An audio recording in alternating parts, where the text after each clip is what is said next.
So ఇక సికింద్రాబాద్ జాతరకి అయితే పోతున్నా, నేను కింద ఇద్దరం అయితే వెళ్తున్నాము నైట్ టైం. యాక్చువల్లీ నిన్న బోనాలు అయితే అయిపోయినాయి, నిన్న కూడా వెళ్ళాలా, కానీ నిన్న ఫుల్ వర్షం పడడం వల్ల ఒక 2 days నుంచి ఫుల్ వర్షం పడడం వల్ల బయటకైతే ఎక్కడికైతే వెళ్ళి వీడియో అయితే ఏం చేయలేదు.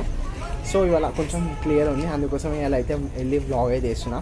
నేను నిన్న వ్లాగ్ చేయడం నాకే కొంచెం గలీజ్ అనిపిస్తుంది, నిన్న వర్షం పడ్డది. సో నేనైతే వెళ్ళి బ్లాగ్ అయితే వెళ్ళలేదు, అది కూడా చాలా గలీజ్ అనిపిస్తుంది. ఇక ఇలా కొంచెం జాతర అయితే ఉంటుంది, ఇక ఇప్పుడు సికింద్రాబాద్ జాతరకి అయితే వెళ్తున్నాం. మీకైతే వీడియో అయితే తీసి చూపిస్తాం.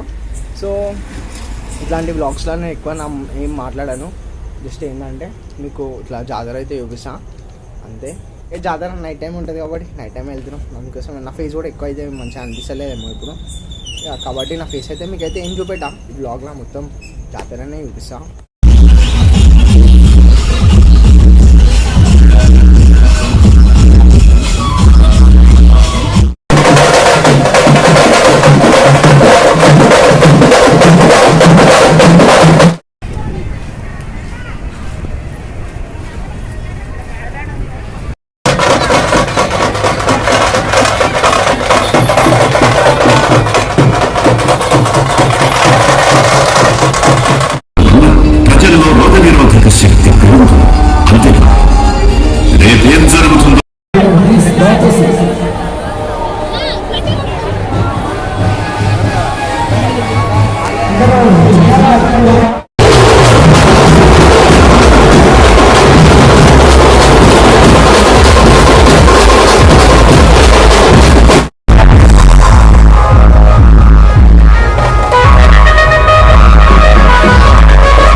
సో ఫైనల్గా మీ అందరికీ నా వీడియో నచ్చిందని అనుకుంటున్నాను. నా ఫేస్ అయితే ఎక్కువైతే ఏం చూపెట్టలే, మొత్తం జాతరని వచ్చేసిన. ఇక ఆ వీడియో అయితే ఏం చేసే టైం అయితే వచ్చేసింది. ఈరోజుకి వీడియో అయితే ఏంటి, మీ అందరికీ నా వీడియో నచ్చినట్లయితే లైక్, షేర్ అండ్ సబ్స్క్రైబ్.